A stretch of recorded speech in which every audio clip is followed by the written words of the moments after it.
Ada persoalan yang timbul dalam saingan akhir yang melibatkan pasukan Malaysia apabila terdapat kehadiran pemain naturalisasi yang meragukan. Sepak bola Malaysia sedang berada di ambang krisis identitas.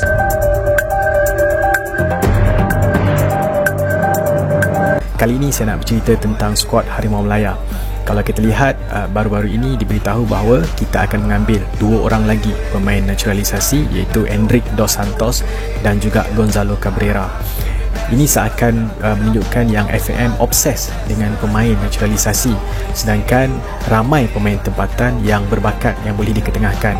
Mereka ini mungkin tidak mendapat pendedahan ataupun kurang bermain dalam kesebelasan utama di peringkat kelab. Kalau di Eropah, pemain-pemain naturalisasi ini diambil dalam masa yang sama menaikkan lagi mutu permainan skuad kebangsaan. Tapi di Malaysia seakan kita berada di takut lama.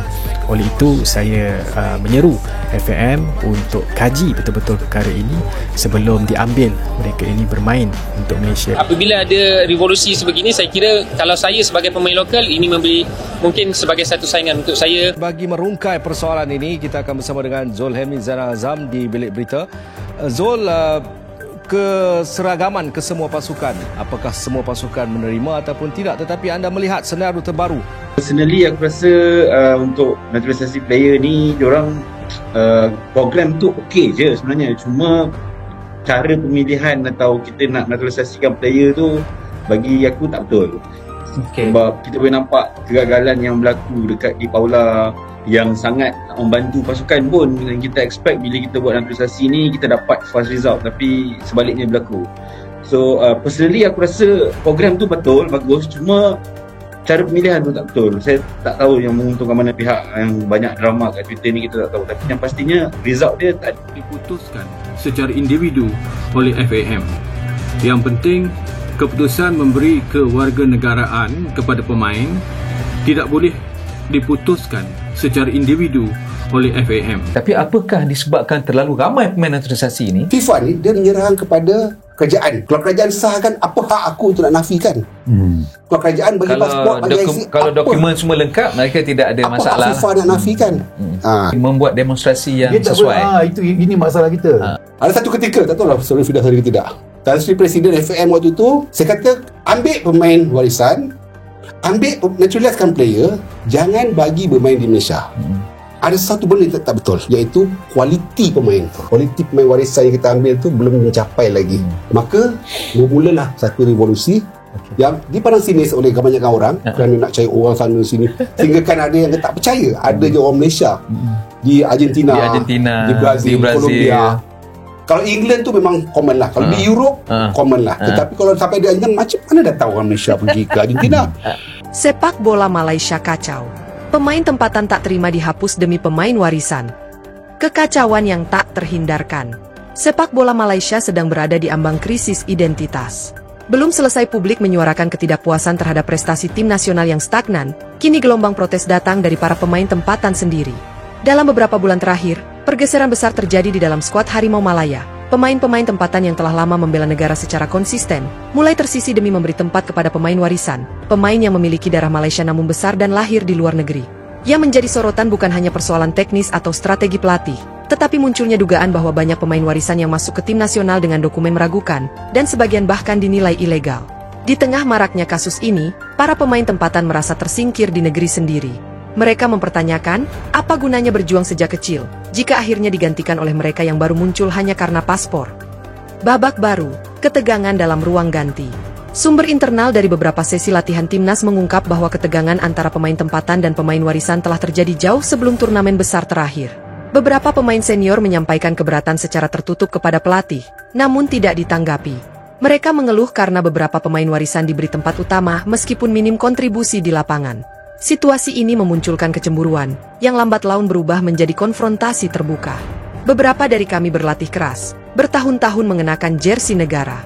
Tapi tiba-tiba, kami dicadangkan demi pemain yang baru tiba dan tak tahu lagu kebangsaan, ungkap seorang pemain tempatan yang enggan disebutkan namanya. Klaim pemain warisan ilegal semakin panas. Apa yang membuat situasi ini semakin membara adalah laporan dari media dan mantan juru latih yang menyebut bahwa sebagian pemain warisan yang dipanggil masuk ke tim nasional tidak memiliki bukti jelas bahwa mereka benar-benar layak mewakili Malaysia. Dalam sebuah wawancara, mantan pelatih asing yang pernah menangani tim Malaysia mengatakan, "Saya tidak melihat bukti kuat yang menunjukkan beberapa pemain itu memiliki keterikatan nyata dengan Malaysia. Jika semua ini hanya karena satu akta lahir palsu atau sepupu jauh, ini bukan naturalisasi, ini penipuan." Tuduhan itu menggemparkan publik. Beberapa nama langsung disorot. Ada yang bahkan belum pernah tinggal di Malaysia selama lebih dari seminggu, tetapi mengenakan lambang negara dengan status warisan. Netizen dan penggemar setia Harimau Malaya langsung ramai di media sosial, menyuarakan kekesalan mereka. Pemain tempatan angkat bicara, "Kami tak akan diam." Setelah sekian lama diam, akhirnya beberapa pemain lokal mulai bersuara. Dalam wawancara terbaru, salah satu bek kiri yang sudah lebih dari 7 tahun memperkuat Malaysia menyampaikan perasaan kecewanya. "Saya bukan anti pemain warisan. Tapi jika mereka datang hanya karena strategi jangka pendek dan mencuri tempat kami tanpa proses yang adil, ini bentuk pengkhianatan terhadap kami." Pemain tempatan lainnya, yang berposisi gelandang, bahkan menyatakan bahwa solidaritas tim sudah retak. Ia menyebut bahwa sejak kedatangan beberapa pemain warisan, ruang ganti tim tidak lagi bersatu seperti dulu. Bahkan, ada sesi latihan yang penuh ketegangan karena rasa tak nyaman antar pemain. Kepalsuan identitas? FAM dituding menutup mata. Dalam laporan investigasi yang diterbitkan oleh sebuah media olahraga lokal, muncul dugaan bahwa ada dokumen palsu yang digunakan oleh beberapa pemain warisan. Bukti-bukti itu termasuk akta lahir dengan keterangan yang tidak sinkron, serta dokumen yang dikeluarkan secara kilat hanya beberapa minggu sebelum pemain tersebut dipanggil ke tim nasional. Federasi Sepak Bola Malaysia, FAM, sendiri membantah keras adanya pemalsuan, tetapi belum memberikan dokumen pendukung atau klarifikasi detail terkait asal-usul semua pemain warisan. FAM hanya menyebut bahwa semua proses naturalisasi dan warisan telah melewati proses hukum yang sah. Namun, hingga berita ini ditulis, belum ada transparansi atau audit publik atas dokumen-dokumen pemain warisan tersebut. Supporter juga membara, "Kami dukung pemain tempatan." Kemarahan tidak hanya terjadi di dalam lapangan, tapi juga di tribun. Kelompok-kelompok supporter seperti Ultras Malaya mulai melakukan aksi protes dengan spanduk bertuliskan, "Kami percaya pemain tempatan," dan "Warisan asli, bukan asal jadi." Di media sosial, gelombang kritik semakin besar. Banyak yang mengungkapkan bahwa tim nasional kehilangan jiwa perjuangannya sejak pemain-pemain asing, yang bahkan tak bisa menyanyikan lagu "Negaraku", mulai mengisi skuad utama. #Harimau Tempatan dan bukan warisan palsu sempat menjadi trending di Twitter Malaysia. Situasi internal, kepemimpinan dipertanyakan. Krisis ini juga menyoroti lemahnya kepemimpinan FAM dalam mengelola konflik internal. Beberapa pelatih dilaporkan merasa tidak punya kuasa penuh dalam memilih pemain, karena tekanan dari atas agar menyertakan nama-nama warisan yang dipromosikan oleh pihak federasi. Pelatih utama juga dalam posisi sulit. Jika ia memilih terlalu banyak pemain tempatan, dianggap menolak modernisasi. Tapi jika memilih lebih banyak pemain warisan, ia dituduh mengabaikan potensi lokal. Akhirnya, pelatih menjadi kambing hitam di tengah pusaran kepentingan. Kasus serupa di negara lain, perbandingan yang menyakitkan. Sebagai perbandingan, Indonesia dan Thailand juga menerapkan program naturalisasi dan warisan. Namun, mereka disertai seleksi ketat, penempatan sesuai kebutuhan posisi, serta keterlibatan publik dalam setiap proses. Beberapa pemain warisan Indonesia bahkan fasih berbahasa lokal dan menunjukkan dedikasi luar biasa. Di Malaysia, situasinya justru terbalik. Banyak pemain yang datang dari Eropa hanya karena memiliki nenek buyut dari Sabah atau Johor, lalu langsung mengenakan jersey kebangsaan. Tak sedikit dari mereka yang tidak bisa menyebutkan nama 3 kota besar di Malaysia. Apa kata mantan pemain dan legenda sepak bola Malaysia? Syafiq Rahim, salah satu mantan kapten tim nasional, memberikan komentar tajam. "Dulu kami main karena cinta pada bendera, bukan karena status paspor. Sekarang semuanya seperti proyek cepat demi hasil instan. Tapi lihat hasilnya, tetap gagal." Begitu pula legenda sepak bola Malaysia era 90-an yang menyebut bahwa proyek warisan ini telah menghancurkan identitas sepak bola Malaysia. Akankah ada perubahan?